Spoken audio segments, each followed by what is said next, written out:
नमस्कार, आप देख रहे हैं सागर टीचर एकेडमी। आज हम करने वाले हैं 3/1/2022 का पेपर CDP। तो आइए 1 नंबर प्रश्न हम लोग देखते हैं। फर्स्ट प्रश्न है, समकालीन विचारधाराओं के अनुसार बाल विकास की प्रक्रिया है। ऑप्शन 1 नंबर है, सभी बच्चों के लिए एक समान है और सभी बच्चे एक निश्चित आयु तक आते आते विशिष्ट निर्धारित लक्ष्य अवश्य प्राप्त कर लेते हैं।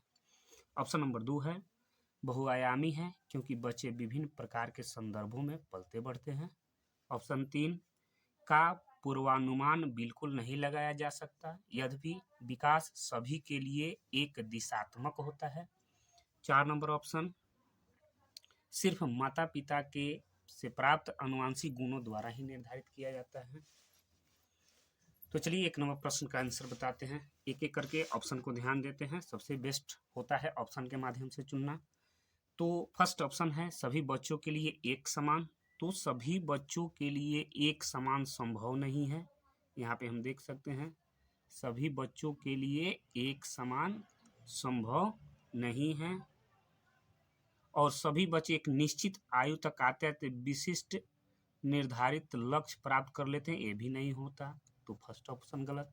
दूसरा का है, बहुआयामी है क्योंकि बच्चे विभिन्न प्रकार के संदर्भों में पलते बढ़ते हैं, ये बिल्कुल सही है कि बच्चे बहुआयामी जहाँ शब्द आ जाए, विभिन्न प्रकार के संदर्भों में आ जाए तो यह पॉजिटिव ऑप्शन माना जाता है, यह हम सही मान सकते हैं। लेकिन अभी 2 ऑप्शन बाकी है, चलिए दोनों ऑप्शन को देखते हैं। का पूर्वानुमान बिल्कुल नहीं लगाया जा सकता, यदि विकास सभी के लिए एक दिशात्मक, बिल्कुल गलत। एक दिशात्मक किसी के लिए नहीं होता है। चौथा नंबर है, सिर्फ माता पिता से प्राप्त आनुवंशिक गुणों के द्वारा ही निर्धारित होता है, बिल्कुल गलत। क्योंकि सिर्फ माता पिता का ही बच्चों में गुण नहीं आता है, सामाजिक प्रभाव भी पड़ता है, वातावरण का भी प्रभाव पड़ता है। इसलिए हमारा आंसर जो सही होगा वह 2 नंबर ऑप्शन सही होगा। बहुआयामी है क्योंकि बच्चे विभिन्न प्रकार के संदर्भों में पलते और बढ़ते हैं। चलिए 2 नंबर क्वेश्चन पर हम लोग चलते हैं। 2 नंबर क्वेश्चन, ये रहा 2 नंबर क्वेश्चन। यह 2 नंबर क्वेश्चन है, विकास का सिद्धांत बताता है कि गामक कौशलों का विकास शरीर के मध्य से आरंभ होकर शरीर के सिरों की ओर बढ़ता है। ऑप्शन नंबर 1 घुमावदार, ऑप्शन नंबर 2 विशिष्टता, 3 अधोगामी और चौथा शीर्षोगामी। तो विकास का जो सिद्धांत है वह घुमावदार होता नहीं है, गलत फर्स्ट है। विशिष्टता की बात कही नहीं गई है। अधोगामी हो सकता है, शीर्षगामी जो सिर से लेकर के पैर की तरफ बढ़ता है उसको शीर्षगामी कहते हैं। और यहाँ कहा था कि मध्य से आरंभ होकर के चलती है, तो आपका आंसर हो जाएगा 3 नंबर अधोगामी, यानी बीच से होकर के चारों तरफ बढ़ती है, अधोगामी का। चलिए आगे बढ़ते हैं अगले का क्वेश्चन पर। अगला क्वेश्चन नंबर 3 है, यहाँ पे हम लोग देख सकते हैं 3 नंबर क्वेश्चन। थोड़ा सा जूम कर देते हैं, जूम कर लेते हैं, थोड़ा सा बड़ा दिखाई देगा। विकास की किस अवस्था में बच्चे कल्पनाशीलता वाले खेल में सक्रिय रूप से भाग लेते हैं? ऑप्शन नंबर 1 शैशवावस्था, ऑप्शन नंबर 2 प्रारंभिक बाल अवस्था, ऑप्शन नंबर 3 मध्य बाल अवस्था और ऑप्शन नंबर 4। तो विकास की जो अवस्था में बच्चे कल्पनाशीलता बच्चों में जो आता है वह प्रारंभिक बाल अवस्था में आता है। तो आपका ऑप्शन नंबर 2 सही हो जाएगा, ऑप्शन नंबर 2 प्रारंभिक बाल अवस्था। चलिए क्वेश्चन नंबर 3 पर चलते हैं, सॉरी क्वेश्चन नंबर 4 पर। थोड़ा सा हम छोटा कर देते हैं, सभी ऑप्शन दिखाई दे आपको, चारों ऑप्शन यहाँ दिखाई दे रहा है। तो प्रश्न है चौथा, निम्न में से कौन सी बच्चों के समाजीकरण की द्वितीयक संस्था है? निम्न में से कौन सी बच्चों के समाजीकरण की द्वितीयक संस्था है? आपका ऑप्शन दिया हुआ है 1 परिवार, 2 मीडिया, 3 धार्मिक संस्थाएं और 4 विद्यालय। तो जहाँ तक प्राथमिक समाजीकरण की बात है तो 1 नंबर परिवार जो होता है किसी भी बच्चे का प्राथमिक समाजीकरण होता है। और यहाँ पे आपसे पूछा है द्वितीयक, पूछा है आपसे द्वितीयक, तो द्वितीयक देखते हैं। मीडिया, हाँ द्वितीयक होता है। धार्मिक द्वितीयक होता है। विद्यालय द्वितीयक होता है। यानी परिवार को छोड़ करके बाकी जितने भी समाजीकरण है वह सब द्वितीयक की श्रेणी में आता है। तो आपका यहाँ ऑप्शन सही हो जाएगा 2, 3 और 4। चलिए ऑप्शन देखते हैं कौन सही होता है। तो यहाँ पे 1, 2 और 4 फर्स्ट गलत। दूसरा में है 1, 3, 4, दूसरा भी गलत। 3, 4 सॉरी 1, 3, 4 तीसरा भी गलत। और चौथा में है 1 और 4, ये भी गलत। तो इसमें चारों का चारों ऑप्शन गलत है। क्यों गलत है? क्योंकि यहाँ पे देखिए ऑप्शन 2 और ऑप्शन 3 दोनों सेम है। बोर्ड कहीं ना कहीं गलती की है, मिसप्रिंट हुआ है, यह बोर्ड की जवाबदेही है, वो अपना समझेंगे। आप लोग 2, 3 और 4 इसका सही आंसर लगा सकते हैं। 2, 3, 4 इसका सही आंसर है। चलिए अगले का क्वेश्चन में बढ़ते हैं। क्वेश्चन नंबर 5, थोड़ा सा जूम कर देते हैं। तो क्वेश्चन नंबर 5, रुचि को 3 पेंसिलें दिखाई जाती है। वह देखती है कि पेंसिल ख से बड़ी है और पेंसिल ख पेंसिल ग से बड़ी है। जब रुचि यह निष्कर्ष निकालती है कि क ग से बड़ी है तो वह जीन पियाजे के किस संज्ञानात्मक विकास की विशेषता को दर्शाता है? चलिए फर्स्ट नंबर ऑप्शन देखते हैं। फर्स्ट नंबर ऑप्शन है क्रमबद्धता, संरक्षण, सकर्मक अनुमान और परिकल्पना। तो हम लोग क्वेश्चन पर ध्यान देते हैं तो देखिए कहता है कि क ख से बड़ा है, ख ग से बड़ा है, क ग से बड़ा है। तो एक सही अनुमान लगाया जा रहा है। तो यहाँ पे इसका जो आंसर हो जाएगा वह हो जाएगा सकर्मक अनुमान। चलिए आगे अगला क्वेश्चन नंबर 6, यहाँ पे देख लीजिए क्वेश्चन नंबर 6, जीन पियाजे के संज्ञानात्मक विकास के सिद्धांत के अनुसार मूर्त संक्रियात्मक चरण में बालक निम्न में से क्या कर पाने के योग्य होता है? ऑप्शन नंबर 1 प्रतिवर्तन, ऑप्शन नंबर 2 परिकल्पना आधारित निगमनात्मक तार्किक चिंतन, ऑप्शन नंबर 3 अमूर्त चिंतन और 4 प्रतिज्ञाप्ति चिंतन। तो जीन पियाजे के संज्ञानात्मक विकास के सिद्धांत के अनुसार मूर्त संक्रियात्मक चरण में बालक प्रतिवर्तन करता है। क्या करता है? प्रतिवर्तन करता है, यानी एक दूसरे को सुन करके ज्यों कहते हैं वह बताता है। चलिए अगला नंबर प्रश्न संख्या 7 पर हम लोग आते हैं। यहाँ क्वेश्चन संख्या 7 है, थोड़ा सा हम इसको जूम कर देते हैं। क्वेश्चन नंबर 7, निम्नलिखित में से कौन सा चरण लॉरेंस कोहलबर्ग द्वारा दिए गए नैतिक विकास के सिद्धांत में शामिल नहीं है? ऑप्शन नंबर 1 पारंपरिक चरण, ऑप्शन नंबर 2 अपारंपरिक चरण, ऑप्शन नंबर 3 पारंपरिक चरण और ऑप्शन नंबर 4 पूर्व पारंपरिक चरण। तो चलिए इसको विस्तार से जानते हैं। तो लॉरेंस कोहलबर्ग द्वारा दिए गए नैतिक विकास के सिद्धांत में पारंपरिक चरण होता है, पारंपरिक चरण होता है, अपारंपरिक चरण की कहीं बात नहीं कही गई है, उत्तर पारंपरिक चरण होता है और पूर्व पारंपरिक चरण भी होता है। तो हमारा ऑप्शन 1 बच जाएगा, ऑप्शन नंबर 2 अपारंपरिक चरण। इसमें पूछा था कि कौन सा शामिल नहीं है, तो ये है, ये है, ये है, एक शामिल नहीं है, इसलिए इसका आंसर हो जाएगा अपारंपरिक चरण। चलिए क्वेश्चन आगे बढ़ते हैं। क्वेश्चन नंबर 8 पर, इसको हम थोड़ा सा जूम कर देते हैं, तीनों ऑप्शन दिखाई दे रहा है, थोड़ा सा और छोट कर देते हैं। क्वेश्चन नंबर 7, एक अध्यापिका अपनी कक्षा के लिए लेओ वाइगोत्स्की के सामाजिक संरचनावादी सिद्धांतों पर आधारित शिक्षण अधिगम की प्रक्रिया को तैयार करना चाहती है। उसे निम्न में से किसके प्रयोग से बचना चाहिए? ऑप्शन हम लोग देखते हैं।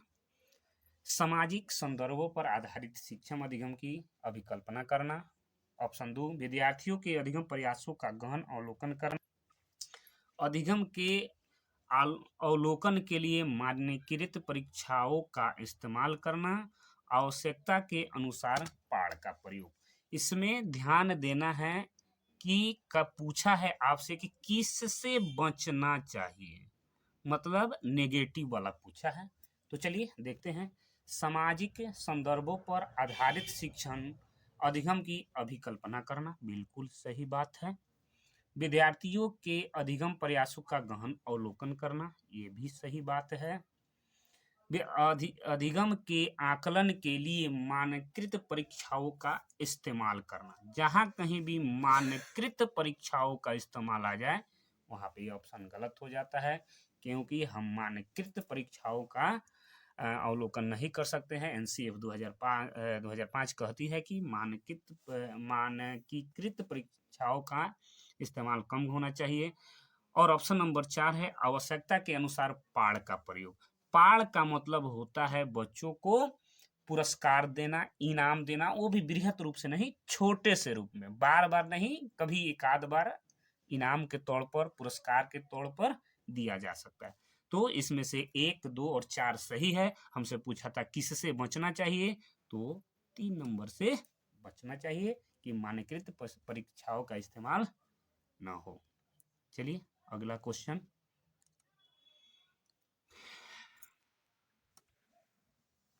Question number 9। आइए देखते हैं क्वेश्चन नंबर 9।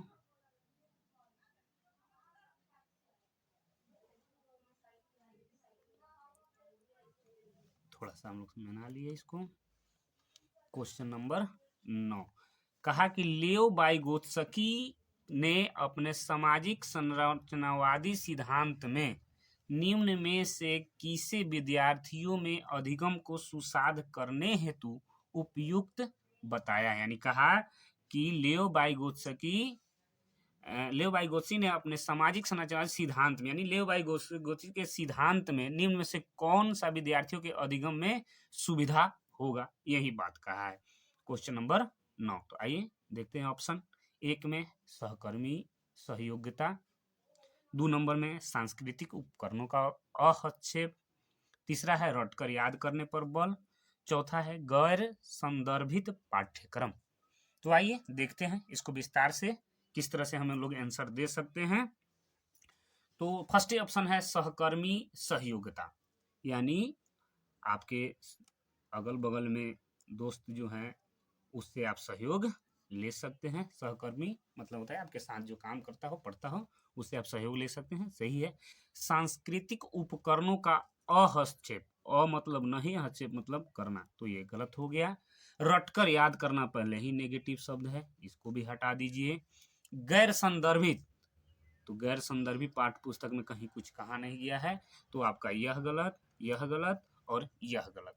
तो इसका जो आंसर हो जाएगा सही रूप में विद्यार्थियों के लिए क्या होना चाहिए, सहकर्मी योग्यता होना चाहिए। ऑप्शन नंबर 1 सही हो जाएगा। चलिए क्वेश्चन नंबर आगे हम लोग चलते हैं, क्वेश्चन नंबर 10 पर। क्वेश्चन नंबर 10 पर हम लोग चलते हैं, थोड़ा सा इसको जूम कर लेते हैं, बड़ा क्वेश्चन है। चलिए क्वेश्चन नंबर 10, किसी प्रगतिवादी कक्षा के बारे में एक अध्यापिका का क्या विश्वास होना चाहिए। फिर से सुन लीजिए, किसी प्रगतिवादी कक्षा के बारे में एक अध्यापिका का क्या विश्वास होना चाहिए। फर्स्ट ऑप्शन कक्षा हमेशा कठोर नियंत्रण में रहे और सिर्फ अध्यापक को निर्देश देने चाहिए। ऑप्शन नंबर 2, अधिगम केवल कक्षा में ही होता है।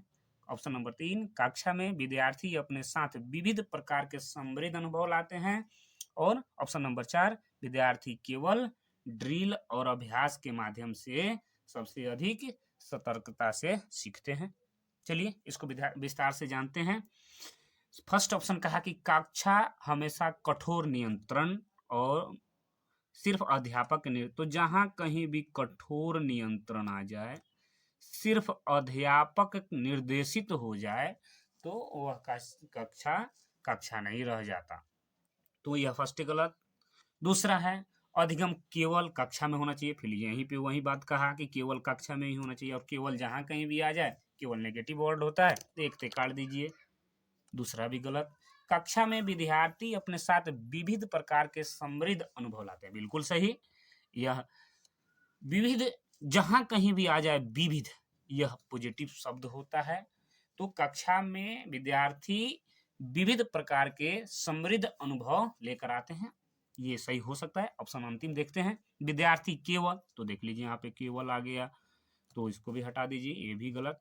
तो हमारा जो आंसर हो जाएगा वह 3 नंबर हो जाएगा कि विद्यार्थी अपने जीवन में कक्षा में विविध प्रकार के समृद्ध अनुभव लेकर के आते हैं।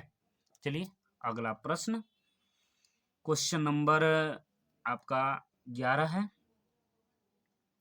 यहाँ पे थोड़ा सा जूम कर लीजिए, बड़ा दिखाई देगा। अगला क्वेश्चन है, किस विचारक ने इस बात को नकारा है कि बुद्धि एकल इकाई है और कई पृथक स्वतंत्र बुद्धियों का सिद्धांत प्रतिपादित किया है? फर्स्ट में है जीन पियाजे, दूसरा का है हावर्ड गार्नर, तीसरा है लेव वाइगोस्की और चौथा है लॉरेंस कोहलबर्ग। तो आइए देखते हैं किस विचारक ने इस बात को नकारा है कि बुद्धि एकल इकाई है। तो यह बुद्धि एकल इकाई है और कई बुद्धियों का प्रतिपादन करता है, तो ये हावर्ड गार्डनर साहब ने इस बात को कहा था। तो आपका आंसर सही हो जाएगा ऑप्शन नंबर 2, हावर्ड गार्डनर। चलिए देखते हैं अगला क्वेश्चन, क्वेश्चन नंबर 12। यहाँ पे हम लोग थोड़ा जूम कर लेते हैं, बड़ा दिखाई देगा। चलिए क्वेश्चन नंबर 12, कहा कि खिलौने के रूप में गुड़िया मिलने पर रोहन की प्रतिक्रिया थी, मुझे यह खिलौना पसंद नहीं है क्योंकि लड़के गुड़िया से नहीं खेलते। यह किसका उदाहरण है? फर्स्ट ऑप्शन है जेंडर प्रासंगिकता, दूसरा का है जेंडर भेदभाव, तीसरा का है जेंडर रूढ़िवादिता और चौथा है जेंडर स्थिरता। तो इसका जो आंसर होगा वह होगा जेंडर रूढ़िवादिता। क्यों? क्योंकि इसमें रोहन कहता है कि यह गुड़िया जो है यह लड़कियों के खेलने के लिए होता है, तो यह रूढ़िवादिता को दर्शाता है, इसलिए इसका ऑप्शन 3 हो जाएगा। चलिए आगे बढ़ते हैं क्वेश्चन नंबर 13 पर। क्वेश्चन नंबर 13 पर आते हैं। क्वेश्चन नंबर 13 थोड़ा सा जूम कर लेते हैं। क्वेश्चन नंबर 13, आइए देखते हैं क्वेश्चन नंबर 13। एक शिक्षक 1 महीने की अवधि के अंतराल में विद्यार्थियों को निबंध लिखने के लिए कई ड्राफ्ट लिखने के लिए एक सहयोग देता है। यद्यपि यह शिक्षक प्रत्येक विद्यार्थी के सभी ड्राफ्ट को ध्यान में रखता है और उन सभी ड्राफ्ट पर काम करने की प्रतिक्रिया को भी मान्यता देता है, तो इस प्रकार के मूल्यांकन को क्या कहेंगे? 1 नंबर ऑप्शन है योगात्मक, दूसरा का है मानकीकृत, तीसरा का है रचनात्मक और चौथा है मानकीकृत। तो आइए, तो ये शिक्षक जो हैं वह क्या करते हैं कि 1 महीने की अवधि के अंतराल पर विद्यार्थियों से निबंध लेखन के लिए कई ड्राफ्ट लिखने के लिए सहयोग देते हैं।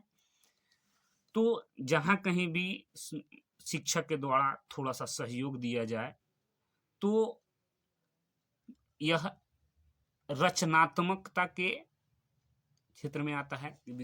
शिक्षक जो है बच्चों को कोई कार्य दे दिया, बच्चा कहीं थोड़ा सा उसमें दिक्कत है तो थोड़ा सा सहयोग के माध्यम से उसको सहयोग दिया गया। तो इस तरह का जो कक्षा होता है वह रचनात्मक कक्षा होता है। तो इसका ऑप्शन नंबर 3 आंसर हो जाएगा आपका। चलिए आगे बढ़ते हैं। अगला क्वेश्चन है क्वेश्चन नंबर 14। क्वेश्चन नंबर 14 है, यहाँ पे देखिए, कहा कि एक बहुभाषी कक्षा में शिक्षक को, ऑप्शन नंबर 1, वार्तालाप के लिए मातृभाषा के उपयोग को निरुत्साहित करना चाहिए। दूसरा का, ज्यादातर विद्यार्थियों द्वारा बोली जा रही प्रमुख भाषा को ही स्वीकार करना चाहिए। आगे है आपका ऑप्शन नंबर 4 की, ऑप्शन नंबर 4 भाषाओं की, ऑप्शन नंबर 3 भाषाओं की विविधता के बारे में जागरूकता लानी चाहिए और विद्यार्थियों को पसंद अनुसार भाषा के इस्तेमाल की अनुमति देनी चाहिए। और आपका ऑप्शन नंबर 4 है, एक लक्ष्यांक भाषा जैसे कि अंग्रेजी को छोड़कर अन्य भाषाओं के उपयोग की उपेक्षा करनी चाहिए। तो आइए इसको विस्तार से जानते हैं। एक बहुभाषी कक्षा किसे कहते हैं? जिसमें एक से अधिक भाषाओं के जानकार विद्यार्थी आते हों, उसको बहुभाषी कक्षा कहते हैं। तो चलिए एक ऑप्शन देखते हैं, वार्तालाप के लिए मातृभाषा के उपयोग को निरुत्साहित। पहले ही हम बताए हैं कि निरुत्साहित कहीं भी आ जाए वह नेगेटिव है, तो फर्स्ट ऑप्शन गलत। दूसरा का है, ज्यादातर विद्यार्थियों द्वारा बोली जा रही प्रमुख भाषा को ही स्वीकार करना चाहिए। तो जो ज्यादा बोलेगा उसी भाषा को स्वीकार कर लीजिएगा, ये तो बिल्कुल गलत बात है। तो जहां कहीं भी ही आ जाए ये भी नेगेटिव शब्द माना जाता है, तो ये भी गलत।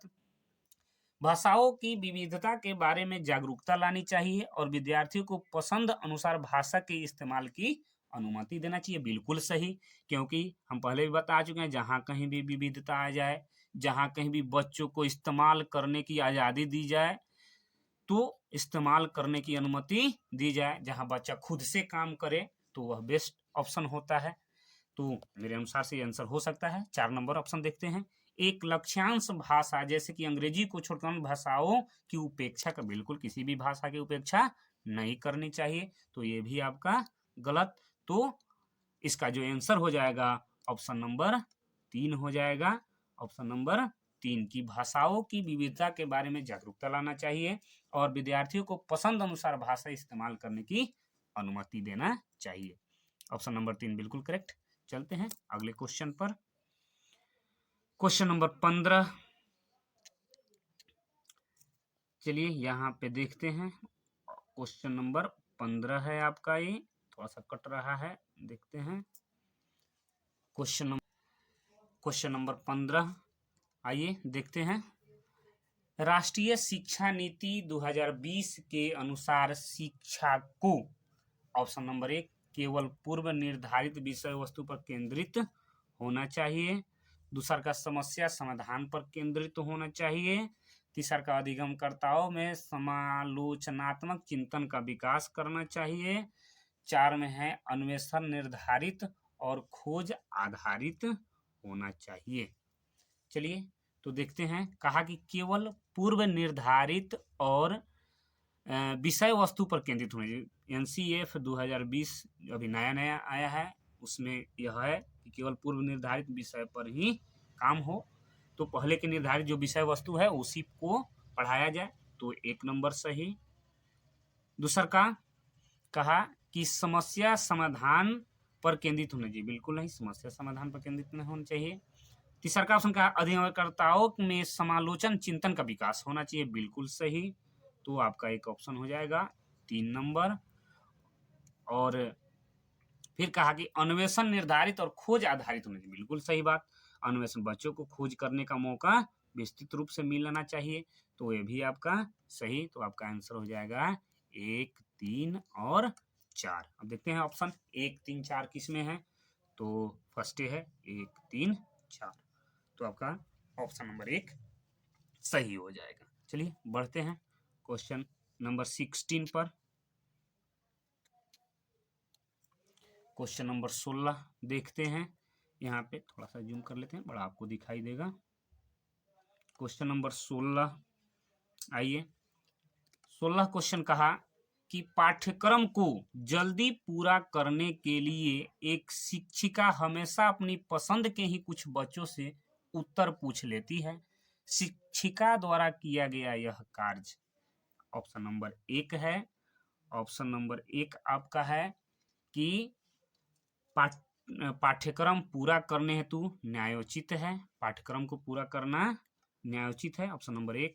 यह दर्शाता है कि शिक्षिका में अपनी कक्षा के श्रेष्ठ बच्चों को पहचानने का अच्छा कौशल है। तीसरा का ऑप्शन है विद्यार्थियों को समान अवसर की उपलब्धता से वंचित करता है। और चौथा है कि सभी विद्यार्थियों के समान सम्मिलित को सुनिश्चित करने में प्रभावशाली होगा। तो चलिए एक एक करके ऑप्शन के माध्यम से इसको समझते हैं। कहा कि पाठ्यक्रम को जल्दी पूरा करने के लिए एक शिक्षिका जो है अपनी कक्षा में हमेशा अपनी पसंद के ही कुछ बच्चों से प्रश्न पूछ लेती है। तो कहा कि शिक्षिका द्वारा किया गया यह कार्य कैसा है, तो पाठ्यक्रम को पूरा करने हेतु न्यायोचित है। बिल्कुल गलत, पाठ्यक्रम को पूरा नहीं करना है, हमें पाठ्यक्रम पर ध्यान नहीं, हमें बच्चों के विकास पर ध्यान देना है। तो फर्स्ट ऑप्शन गलत। दूसरा है कि यह दर्शाता है कि शिक्षा को अपनी कक्षा के श्रेष्ठ बच्चों की पहचान, अच्छा है, ये श्रेष्ठ बच्चों को पहचान करना है तो बिल्कुल गलत बात है कि कुछ ही बच्चों को पहचान कर लीजिए, उसी को पढ़ाइए, बाकी छोड़ दीजिए, ये तो बिल्कुल गलत है। तीसरा ऑप्शन है कि विद्यार्थियों को समान अवसर की उपलब्धता से वंचित करता है, बिल्कुल सही बात। कहा कि अगर हम किसी कक्षा में सिर्फ 2-4 अच्छे बच्चे हैं उस पर ही ध्यान देंगे तो समान अवसर की उपलब्धता से बच्चे वंचित रह जाएंगे। चौथा ऑप्शन देते हैं, तो मेरे अनुसार ये 3 नंबर एकदम बिल्कुल सही है। चौथा ऑप्शन देख लेते हैं, सभी विद्यार्थियों के समान सम्मिलित को सुनिश्चित करने का बिल्कुल प्रभावशाली तरीका यह नहीं है, क्योंकि वह सिर्फ कुछ ही बच्चों पर ध्यान दे रही हैं, तो प्रभावशाली कैसे हो गया, बाकी तो बच्चा छूट जा रहा है। तो इसलिए इसका जो बेस्ट आंसर होगा वह है ऑप्शन नंबर 3, विद्यार्थियों को समान अवसर की उपलब्धता से वह शिक्षिका वंचित कर रही हैं। चलिए अगला क्वेश्चन देखते हैं। चलिए क्वेश्चन नंबर आपका है 17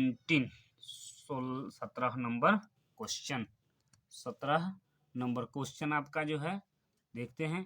कहा कि गुणज वैकल्य से जूझते छात्र के समावेशन हेतु निम्न में से क्या महत्वपूर्ण है। एक बार और सुन लीजिए, गुणज वैकल्य से जूझते छात्र के समावेशन हेतु निम्न में से क्या महत्वपूर्ण है। चलिए तो देखते हैं ऑप्शन। 1 नंबर ऑप्शन जो है आपका, कार्य पूर्ण करने के लिए सख्त समय बाध्यताएं निश्चित करना। ऑप्शन नंबर 2 है विद्यार्थियों को दृश्य आधारित परिकल्पना, कैलकुलेटर और गणित संबंधी परियोजना का उपलब्ध कराना। ऑप्शन नंबर 3 है पाठ्यांशों में मौजूद प्रसंगोचित जानकारी को निष्क्रिय ढकने करने के लिए अतिरिक्त विषय वस्तु जोड़ देना। और चौथा ऑप्शन है विद्यार्थियों के अधिगम के आकलन के लिए सिर्फ मानकीकृत तरीकों का इस्तेमाल करना। चलिए बताइए, तो आइए देखते हैं एक एक करके। कहा कि गुणज वैकल्य, गुणज वैकल्य क्या है। गुणज वैकल्य का मतलब होता है कि कैलकुलेशन में आपको समस्या है। क्या है, कैलकुलेशन में समस्या है। तो कहा कि गुणज वैकल्य से जूझते छात्रों के समावेशन हेतु निम्न में से क्या महत्वपूर्ण। कहा कि एक बच्चा है जो गुणज वैकल्य से जूझ रहा है, तो उसके समावेशन के लिए क्या महत्वपूर्ण हो सकता है। चलिए ऑप्शन नंबर 1 देखते हैं, कार्य पूर्ण करने के लिए सख्त समय बाध्यता, तो बिल्कुल गलत बात, सख्त समय बाध्यता नेगेटिव शब्द है। ऑप्शन नंबर 2, विद्यार्थियों को दृश्य आधारित परिकलन यानी कैलकुलेटर और गणित संबंधी परियोजना उपलब्ध कराना, बिल्कुल सही बात है। उसको कैलकुलेशन अगर संबंधी समस्या है तो उसको कुछ ऐसे प्रयोग उपलब्ध कराइए जिससे कि वह आसानी से सीख सके। तीसरा ऑप्शन, पाठ्यांश में मौजूद प्रसंगोचित जानकारी को निष्प्रभ ढकने का, बिल्कुल गलत बात है। किसी भी चीज की जानकारी को ढकने का प्रयास नहीं करना चाहिए। अतिरिक्त विषय वस्तु जोड़ देना चाहिए उसके लिए, ये तो भी तो बिल्कुल गलत बात है, तो ये भी आपका गलत। ऑप्शन नंबर 4 है विद्यार्थियों के अधिगम के आकलन के लिए सिर्फ मानकीकृत, फिर भी पहले भी हम बता चुके हैं कि मानकीकृत तरीका जहां आ जाए यह बिल्कुल गलत होता है। मानकीकृत तरीका का हम इस्तेमाल कर नहीं सकते हैं। तो ऑप्शन नंबर 1 आपका सॉरी ऑप्शन नंबर 2 जो है इसका सही आंसर हो जाएगा। ऑप्शन नंबर 2, विद्यार्थियों को दृश्य आधारित परिकलन कैलकुलेटर और गणितीय संबंधी प्रयोज्यता उपलब्ध करानी चाहिए कि अगर उसको गणित में कोई समस्या है, कैलकुलेशन में कोई समस्या है, तो उससे संबंधित उसको सामग्री उपलब्ध करानी चाहिए। चलिए क्वेश्चन नंबर 18 पर हम लोग चलते हैं। क्वेश्चन नंबर 18 देखिए यहाँ पे है क्वेश्चन नंबर 18, आप देख सकते हैं। क्वेश्चन नंबर 18 आइए। एक दृष्टि बाधिता वाले विद्यार्थी के लिए निम्न में से कौन सी सामग्री लाभदायक नहीं है। कहा कि एक दृष्टि बाधित बच्चा है, उसके लिए क्या लाभदायक नहीं होगा। तो 1 नंबर में स्पर्शिक ग्लोब, 2 नंबर में छोटे अक्षरों वाली पुस्तकें, तीसरा नंबर है दृश्य पट पठन सॉफ्टवेयर, और चौथा है ब्रेल लिपि वाली पुस्तकें। चलिए तो आइए एक एक करके समझते हैं इसको। कहा कि एक दृष्टि बाधित बालक है, तो इनमें से कौन सा चीज उसको लाभदायक नहीं होगा।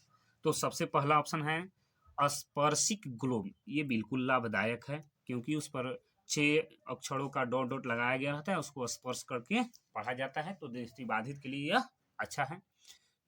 दूसरा नंबर ऑप्शन छोटे अक्षरों वाली पुस्तक, ये बिल्कुल गलत। अब कोई बच्चा देख नहीं सकता है, आप उसको छोटे अक्षरों वाला पुस्तक दे दीजिए तो उसे पढ़ाएगा जी? नहीं पढ़ाएगा, तो यह ऑप्शन बिल्कुल गलत है। अगला देखते हैं दृश्य पठ पठन सॉफ्टवेयर, बिल्कुल सही, उसको सॉफ्टवेयर के माध्यम से पढ़ाना चाहिए। और चौथा अपना है ब्रेल लिपि वाली पुस्तक, तो ब्रेल बिल्कुल सही है, दृष्टिबाधित बच्चों के लिए ब्रेल लिपि बहुत अच्छी चीज है।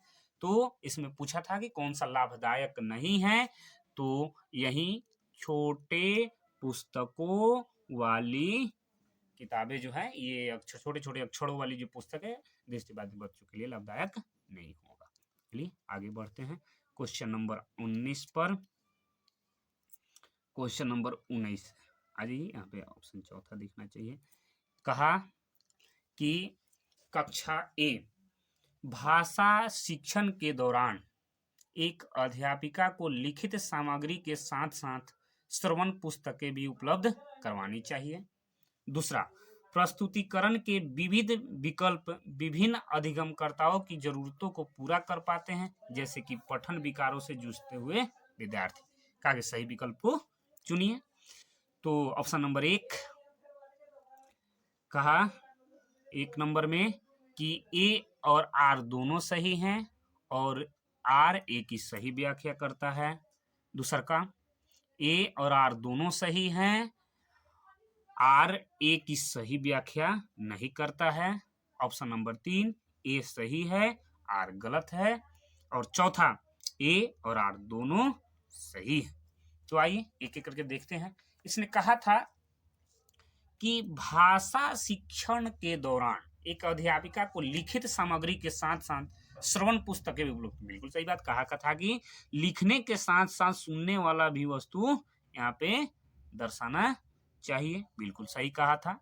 दूसरा का कहा प्रस्तुति के विविध विकल्प विभिन्न अधिगमकर्ताओं की जरूरतों को पूरा कर पाते हैं, सही कहा कि प्रस्तुति के विविध विकल्प जो होगा अधिगमकर्ता के सभी जरूरत को पूरा कर पाता है।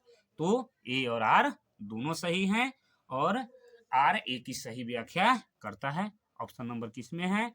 तो ऑप्शन नंबर आपका है कि 1 नंबर ए और आर दोनों सही हैं और आर ए की सही व्याख्या करता है। चलिए अगले का क्वेश्चन चलते हैं हम लोग क्वेश्चन नंबर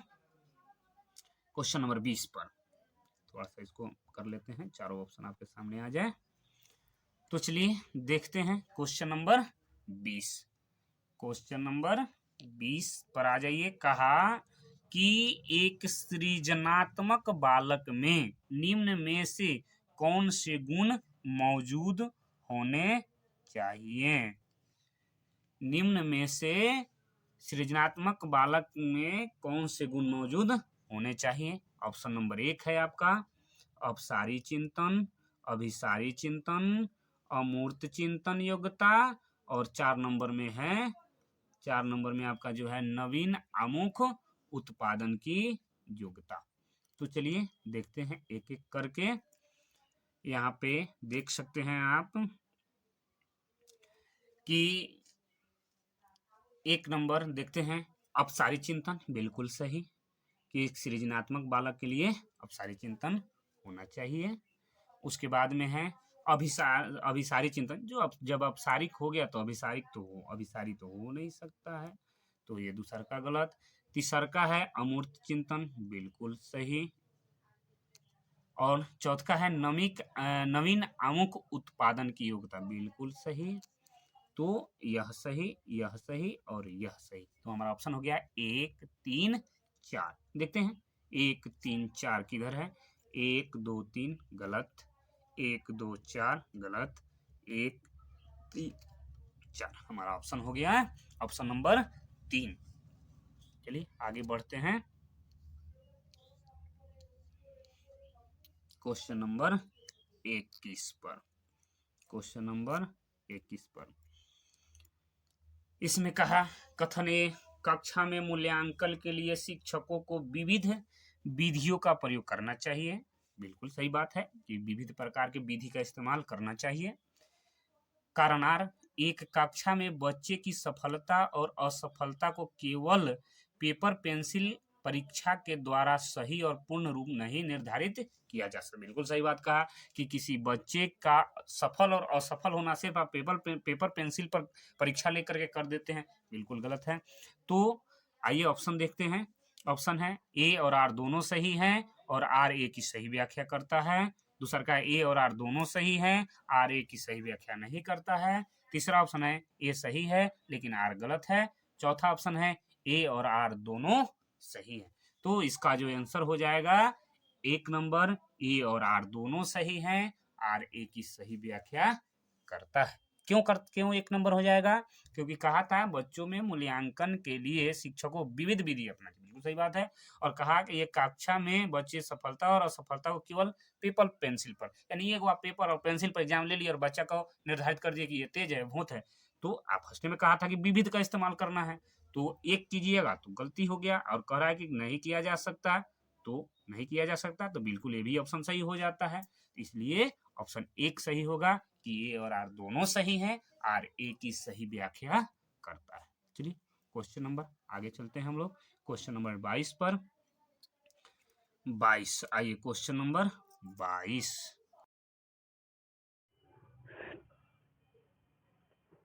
तो क्वेश्चन नंबर 22 देखते हैं। क्वेश्चन नंबर 22 आइए, किसी संप्रदाय को पढ़ाने के लिए एक अध्यापिका विभिन्न उदाहरण प्रस्तुत करती है और उसके बाद विद्यार्थियों को उन उदाहरणों द्वारा एकत्रित जानकारी के आधार पर नियम निर्धारित करने को कहती है। इस क्रिया में अध्यापिका किस अधिगम का इस्तेमाल कर रही है? ऑप्शन नंबर 1 निगमनात्मक, ऑप्शन नंबर 2 आगमनात्मक, ऑप्शन नंबर 3 अनुकरणात्मक, ऑप्शन नंबर 4 प्रतिस्पर्धात्मक। तो 4 ऑप्शन आइए देखते हैं। एक अध्यापिका जो है वह किसी संप्रदाय को पढ़ा रही है और पढ़ाने से पहले उदाहरण प्रस्तुत करती हैं और उदाहरण प्रस्तुत करने के बाद में बच्चों को उसके बारे में जानकारी एकत्रित करवाती हैं और उसके बाद नियम का निर्धारण करती है। तो जिसमें पहले उदाहरण दिया जाए बाद में नियम बने उसको आगमनात्मक नियम कहते हैं और जिसमें पहले नियम और बाद में उदाहरण दिया जाए उसको निगमनात्मक कहते हैं। तो इसमें कहा था कि पहले उदाहरण उसके बाद नियम, तो आपका आंसर सही हो जाएगा आगमनात्मक। आगमनात्मक सही आंसर हो जाएगा। चलिए अगले का क्वेश्चन पर चलते हैं। क्वेश्चन नंबर 23 कहा, क्वेश्चन को थोड़ा सा जूम करते हैं आपको बढ़िया से दिखाई देगा। कहा कि कक्षा नियमन में विद्यार्थी की सहकारिता हेतु एक अध्यापन को क्या करना चाहिए? विद्यार्थी के नियमन में सहकारिता हेतु एक अध्यापक को क्या करना चाहिए? ऑप्शन नंबर 1 कठोर नियम और अटल नियमों का निर्धारण, नंबर 2 विद्यार्थियों के दुर्व्यवहार के बारे में अभिभावक से बार बार शिकायत। और ऑप्शन नंबर 3, मापदंडों का पालन न करने पर विद्यार्थियों की भर्त्सना।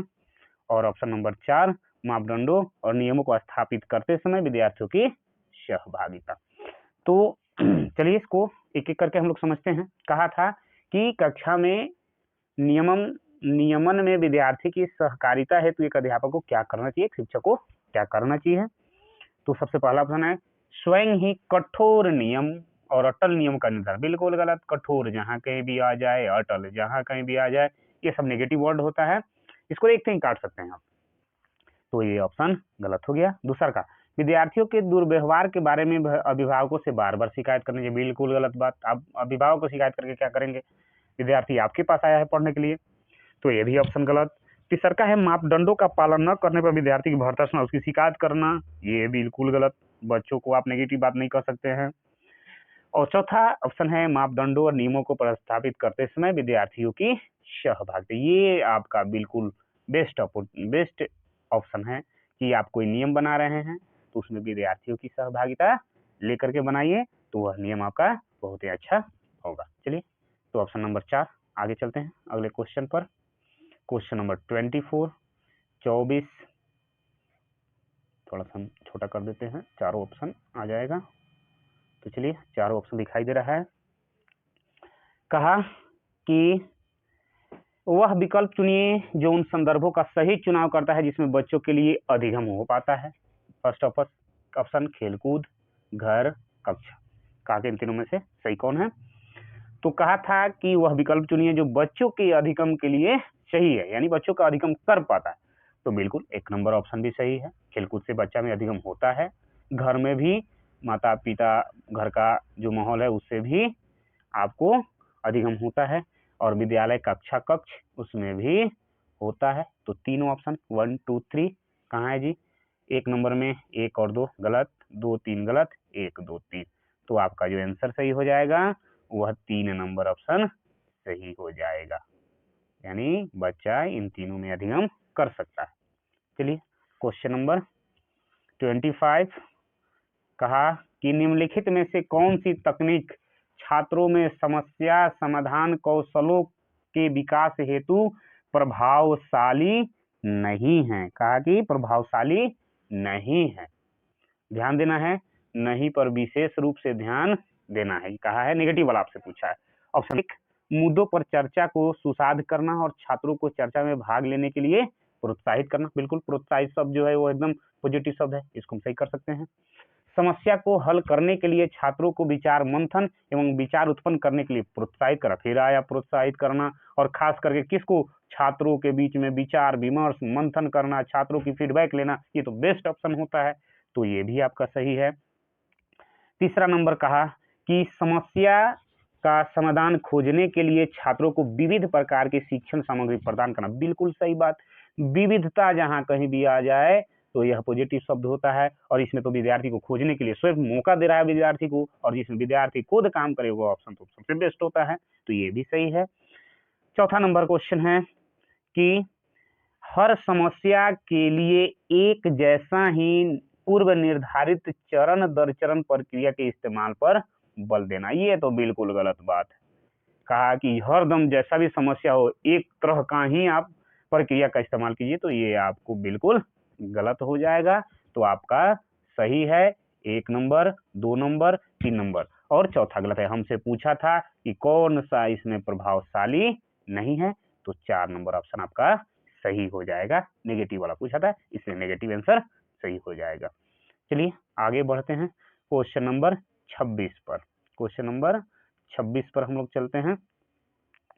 थोड़ा सा क्वेश्चन 3 ऑप्शन दिखाई दे रहा है, हम लोग थोड़ा सा छोटा कर लेंगे, चारों का चारों ऑप्शन दिखाई देगा। क्वेश्चन नंबर आपका आ गया 26। आइए देखते हैं क्वेश्चन नंबर 26 क्या।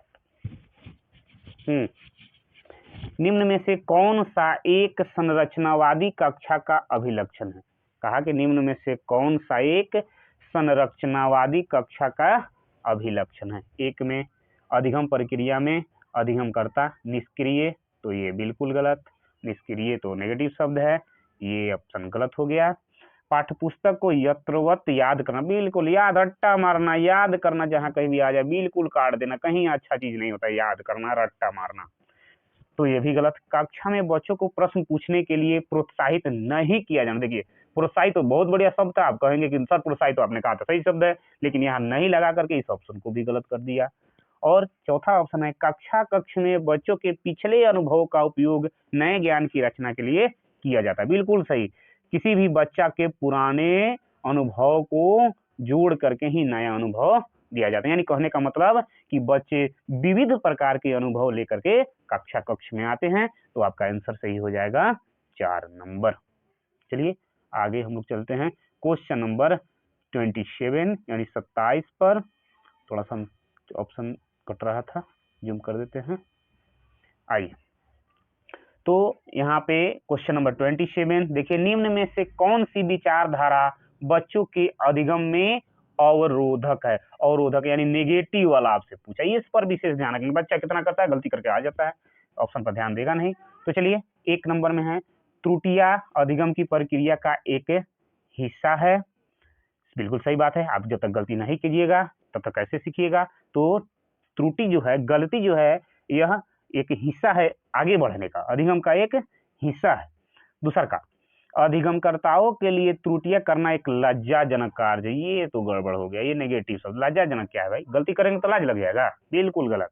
तो ये नेगेटिव है, ये सही हो सकता है, लेकिन अभी 2 ऑप्शन बाकी है, देखते हैं। कहा कि त्रुटियां अधिगमकर्ताओं की संकल्पनात्मक समझ में अंतरालों की जानकारी देता है, बिल्कुल सही बात। आप जितना गलती कीजिएगा आप फीडबैक मिलेगा, जानकारी मिलेगा कि हम कहाँ गलती की है, कैसे किए हैं, कैसे सुधार करना है। और चौथा नंबर है अधिगमकर्ताओं को डांट के भय के बिना त्रुटियां करने के लिए मौका मिलना चाहिए, बिल्कुल सही बात कहा है इसने कि बच्चों को क्या होना चाहिए कि मौका मिलना चाहिए, वो गलती करे बिना डांटे हुए, उसको प्रोत्साहित कीजिए, गलती है कोई बात नहीं, आगे सही हो जाएगा, तो यह बेस्ट ऑप्शन है। तो हमसे पूछा था कि कौन सा अवरोधक है, तो यहाँ पे 2 नंबर आपका आंसर सही हो जाएगा, बाकी सभी का सभी आंसर सही था। यही एक लज्जाजनक वाला कार्य जो है अवरोध दिखाई दे रहा है। चलिए, तो ऑप्शन नंबर 2 आपका सही हो जाएगा। आगे बढ़ते हैं क्वेश्चन नंबर 28 पर। 28 पर बढ़ते हैं, आइए थोड़ा सा बड़ा कर देते हैं इसको। 28 कहा कि निम्न में से कौन सा बाह्य अभिप्रेरणा का एक उदाहरण, बाह्य अभिप्रेरणा मतलब बाहर से अभिप्रेरणा, तो कहा अपने अधिगम को दृढ़ करने के लिए शोध करते समय अमन विविध प्रकार स्रोतों की सहायता लेता है, बिल्कुल सही बात कहा है इसने। ये क्या करता है कि अमन जो है पढ़ने बैठता है और विभिन्न प्रकार का स्रोत इकट्ठा करके और उससे अपना ज्ञान अर्जन करता है, बिल्कुल सही बात कहा। दूसरा का, नगद इनाम पाने हेतु रियान एक परियोजना के लिए विभिन्न स्रोतों से खोज करता है, ये बिल्कुल गलत बात है। ये किस लिए पढ़ना चाह रहा है? तो ये चाह रहा है नगद इनाम पाने के लिए, लीजिए इनाम का फिर में है, तो नगद इनाम पाने के लिए पढ़ाई कर रहा है, तो यही बाह्य अभिप्रेरणा, बाहर से इसको अभिप्रेरणा, पैसा दीजिएगा तो पढ़ेगा, नहीं पढ़ेगा तो नहीं, पैसा दीजिएगा नहीं पढ़ेगा, तो यह सही हो सकता है। अभी 2 ऑप्शन बाकी हैं, देखते हैं। सितारा अपने स्व संतोषण के लिए अपने से बड़ों से नियमित तौर पर प्रतिपुष्टि लेती, बिल्कुल सही बात, वह काम करती है और अपने बड़ों को भी सहायता उसमें लेती है, विचार विमर्श लेती है, तो बिल्कुल सही बात है, उसको फीडबैक मिल रहा है। और अपना स्व संतोषण यानी जो काम कर रही है उसमें उसको पूरा एकदम एक्टिविटीज है, मन लग रहा है, क्या ये बिल्कुल मेरा सही हो रहा है, तो यह आंतरिक अभिप्रेरणा है। और ऑप्शन नंबर 4, अब देखिए ऑप्शन नंबर 4, अपनी व्यक्तिगत रुचि एवं अपनी क्षमताओं को बढ़ाने के लिए कुलनित क्रियाकलाप का नियमित रूप से अभ्यास करता है, अभ्यास करना बच्चा पर सेल्फ डिपेंड करता है, ये तो बिल्कुल सही बात है। तो हमारा ये सही हो गया, यह सही हो गया, यह सही होगा, लेकिन ये नीनाम वाला जो प्रोसेस था ये बाह्य अभिप्रेरणा का उदाहरण है कि वो पढ़ाई करना चाहता है, किस लिए? तो इनाम पाने के लिए। और हमसे पूछा था बाह्य अभिप्रेरणा का उदाहरण में से कौन है, तो हमारा यह ऑप्शन नंबर 2 सही हो जाएगा। चलिए आगे क्वेश्चन पर चलते हैं।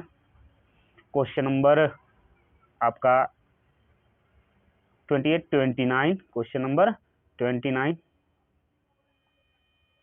कहा था कि कोविड-19 महामारी के दौरान, कोविड-19 महामारी के दौरान तनाव ने विद्यार्थियों के प्रदर्शन को नकारात्मक रूप से प्रभावित किया है, बिल्कुल सही बात है कि कोविड-19 में बच्चों पर नकारात्मक रूप से प्रभाव पड़ा है। यहाँ पे थोड़ा सा कट रहा है, हम ले लेते हैं। नकारात्मक रूप से प्रभाव बच्चों में पढ़ा है। यह निम्नलिखित में से किस प्रकार के संबंध को स्पष्ट करता है? आइए ऑप्शन नंबर 1, प्रतियोगिता और संज्ञान। तो प्रतियोगिता वाला बात तो कहीं है नहीं कि आपका प्रतियोगिता कहीं ऐसी हो गया। संज्ञान और संवेग हो सकता है बच्चों का, संज्ञान और संवेग। तीसरा का अनुवांशिक और निष्पादन। अनुवांशिक पर कोई आपका इफेक्ट नहीं पड़ा। अनुवांशिकता और वातावरण, अनुवांशिकता पर कोई प्रभाव नहीं पड़ा, तो ये गलत।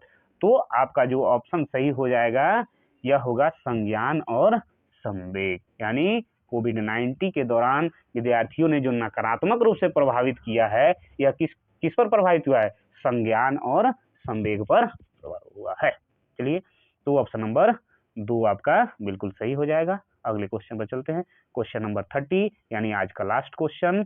आइए, यहाँ पे कहा कि अधिगम अधिक सार्थक और प्रभावशाली होता है अगर वह मुख्यतः हो शिक्षक निर्देशित। बिल्कुल गलत। शिक्षक निर्देशित हो तो बच्चा उसमें क्या करेगा? बैठा रहेगा।